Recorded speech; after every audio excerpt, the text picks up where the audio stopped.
오늘은 누가복음 이제 두 번째 시간입니다. 올해는 이제 누가복음과 사도행전을 통해서 신약 시대를 전체적으로 훑어보는 게 목표인데, 이게 본문을 정하다 보니까 누가복음을 올해 끝낼 수 있을지가 지금 궁금해졌습니다. 그래서 한번 가보도록 하겠습니다. 지난주 말씀은 이제 세례 요한이 역사적으로 등장하는 장면이었다면, 오늘은 이제 예수님이 역사적으로 등장하는 장면이 되겠습니다. 말라기 때부터 이어진 400년간의 침묵기를 깨고 세례 요한이 빈들에 나타나 하나님의 말씀을 선포하기 시작했습니다. 그때 선포했던 말이 무엇이냐면, 마태복음에 의하면 회개하라, 천국이 가까이 왔다라고 선포하기 시작했습니다. 그리고 그와 동시에 요단강에서 죄 사함을 받는 의식으로 세례를 주기 시작했던 거죠. 광야에서 노숙자 차림으로 소리 지르는 이 세례 요한의 메시지는 아무도 귀를 기울이지 않는 것처럼 느껴졌지만, 그러나 의외로 이스라엘 백성들이 이러한 세례 요한의 목소리에 끌리기 시작했습니다. 그리고 많은 사람들이 세례를 받기 위해 요한에게 나왔습니다. 그런데 이 요한은 자신에게 세례를 받으러 오는 이들에게 이렇게 말하는 거죠. 독사의 자식들아, 누가 너희에게 닥쳐올 진노를 피하라 하더냐? 회개에 합당한 열매를 맺어라, 이렇게 이야기를 합니다. 본인이 회개를 하라고 해놓고, 그리고 회개의 세례를 베푸니까 세례를 받으려고 왔는데, 자기 말 듣고 회개의 세례를 받으러 온 사람에게 갑자기 독사의 자식들아, 누가 너에게 진노를 피하라고 하더냐? 회개에 합당한 열매를 맺어라, 이렇게 소리를 지른다는 거죠. 이거 상당히 황당한 일이고, 세례를 받으러 온 무리들은 상당히 당황스러운 일이 됩니다. 그러자 사람들이 묻는 거죠. 그러면 우리 보고 어떻게 하란 말입니까? 라고 물으니까 세례 요한이 했던 말들 중에 3명의 대상으로 했던 내용들이 대표적으로 있습니다. 일반 백성들한테, 무리들에게는 가난한 사람들에게 속옷과 먹을 것을 나눠줘라, 이렇게 얘기를 하고요. 세리들에게는 부과한 것보다 더 많은 세금을 걷지 말아라. 그리고 군인들에게는 남의 것을 억지로 뺏거나 협박하지 말아라, 이렇게 이야기를 합니다. 회개에 합당한 열매를 맺는다는 것은 뭐냐? 세례를 받는 것이 아니라 삶의 태도가 바뀌어야 된다는 거죠. 사람들은 이제 쉬운 길을 선택하는 습성이 있습니다. 그래서 하나님의 명령을 종교적 행위로 대신하려고 하는 경향들이 있습니다. 왜냐하면 내 삶의 태도를 바꾸는 것보다는 그냥 종교적 행위를 하는 게 훨씬 더 쉽기 때문에 그런 거죠. 회개를 하라 그러면은 세례를 받으려고 합니다. 여호와를 사랑하라 그러면 성전에 가서 제사를 드리려고 하는 거죠. 경건한 삶을 살아라 그러면은 금식을 하려고 합니다. 이게 유대인들의 모습이었습니다. 하나님들은 이러한 유대인들에게 뭐라고 말씀하시는가? 이사야 11장에 보면 너희들 드리는 제사가 지겹다라고 얘기를 합니다. 분향하는 것이 역겹다. 제물도 쓸모가 없다라고 이야기를 합니다. 이사야 58장에 보면 너희들이 향약을 일삼으면서 다투고 싸우면서 무슨 금식을 한다고 하느냐? 이것은 금식이 아니다라고 이야기를 하는 거죠. 사람들은 하나님의 명령을 종교 행위로 바꾸려고 하지만 하나님은 그것을 기뻐하지 않으신다는 거죠. 그런데 당시 그 유대인들과 비슷한 모습들이 어쩌면 우리들에게도 있습니다. 내 신앙이 얼마나 좋은지, 내가 얼마나 하나님을 사랑하는지를 종교적 태도를 통해서 드러내려고 하는 사람들이 있습니다. 내가 주중에 얼마나 교회를 자주 가는지, 내가 몇 번의 예배를 드리는지, 내가 성경 통독을 몇 번을 했는지, 이것을 내세우는 것을 통해서 내가 얼마나 하나님을 사랑하고 내 신앙이 얼마나 좋은지를 드러내려고 하는 사람들이 있는 거죠. 바로 이러한 모습들이라고 할 수가 있습니다. 세례 요한은 그거 하지 말라는 겁니다. 그거 하지 말고 삶의 태도를 바꿔라. 이것이 회개다라고 말씀하시는 거죠. 한국의 대표적 기독교 기업이라고 하는 이랜드라고 하는 기업이 있습니다. 이랜드는 예전부터 회사에 목사님을 모시고 직원들이 예배하는 회사로, 그리고 선교에 힘쓰는 회사로 많이 알려져 있습니다. 그런데 2007년도에 당시 이랜드 계열사 뉴코아에서 비정규직 노동자 200~300명을 집단 해고하면서 이랜드 노조가 투쟁에 나서고 130여 개의 시민단체가 이랜드 불매운동에 나섰던 사건이 있습니다. 이랜드 사태죠. 그 사건은 이 카트라는 영화로 영화화되기도 했었습니다.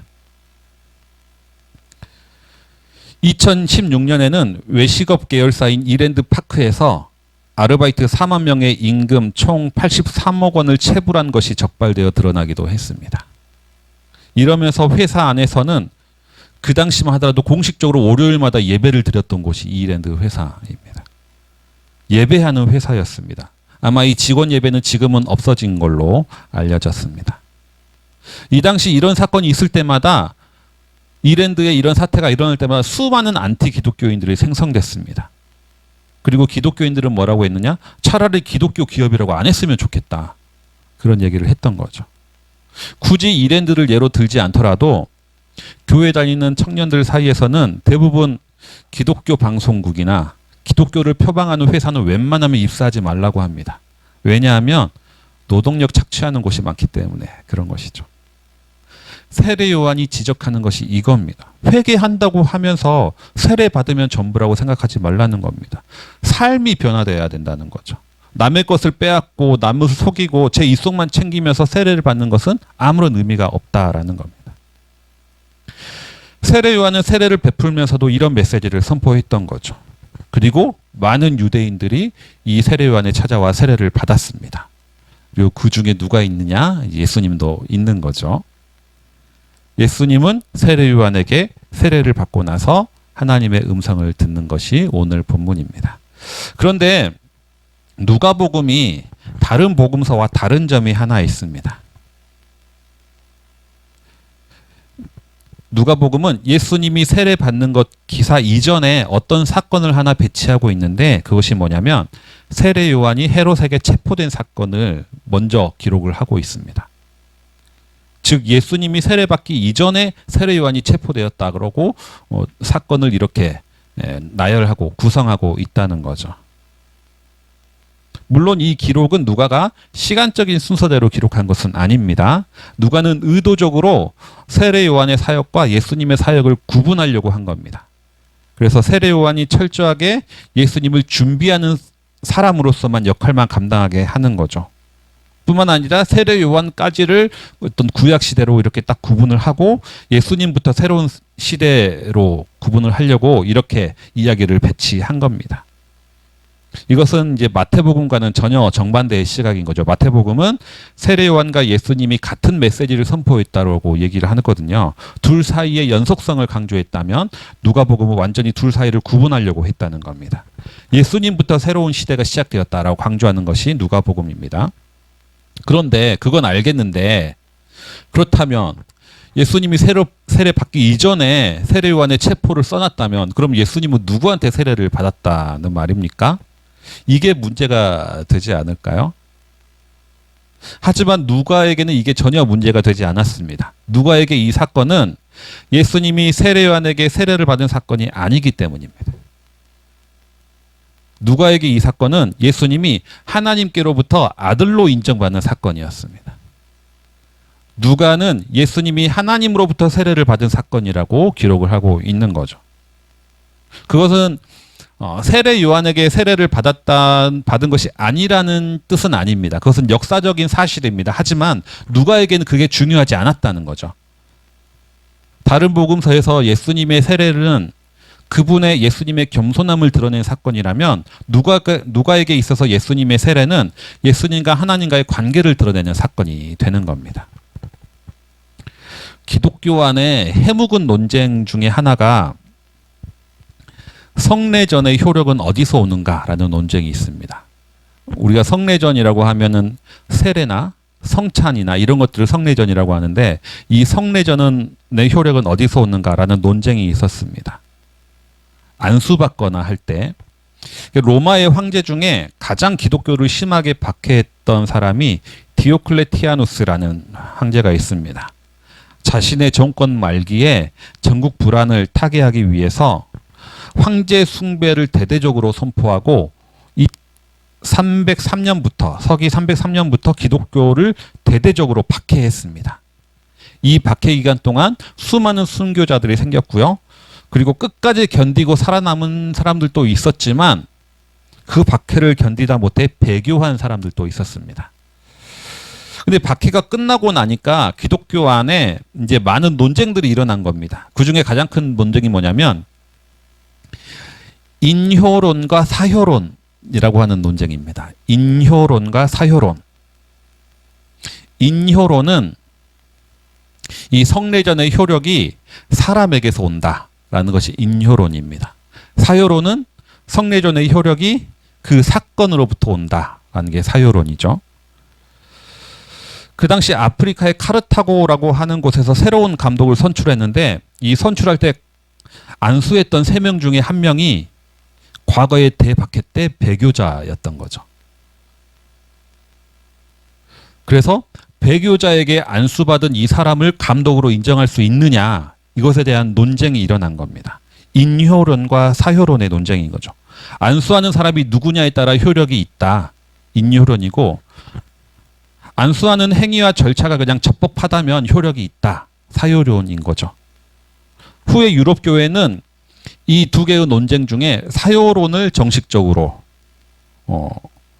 인정하면서 이 논쟁이 끝나게 됩니다.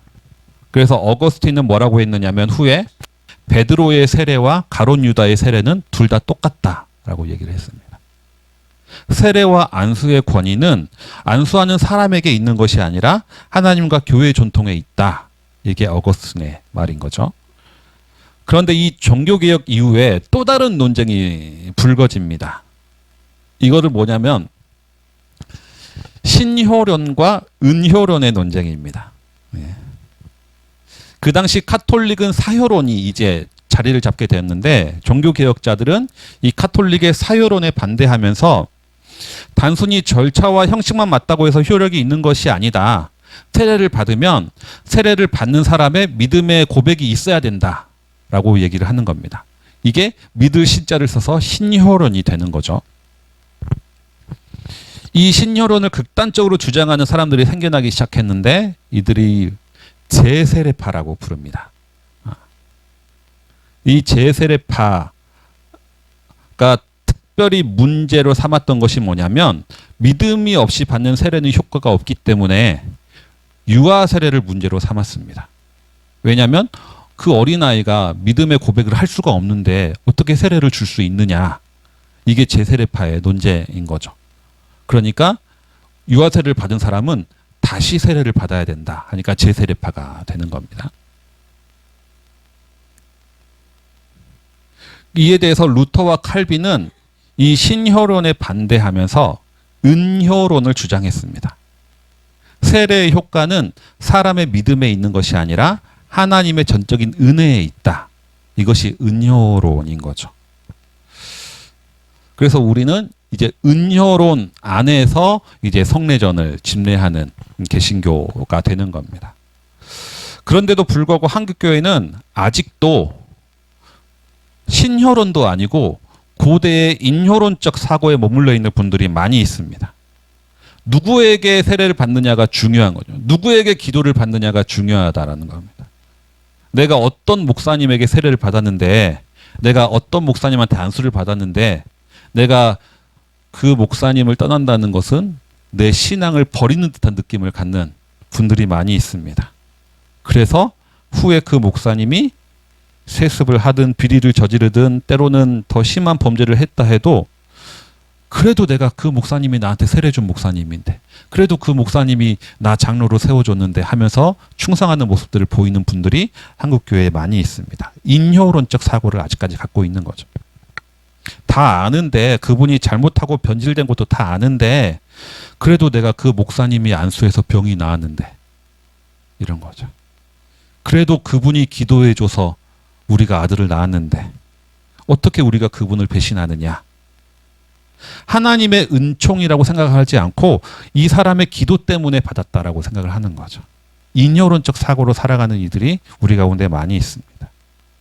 그런데 오늘 복음서에 보면 누가는 예수님이 누구로부터 세례를 받았는지를 과감하게 삭제해버립니다.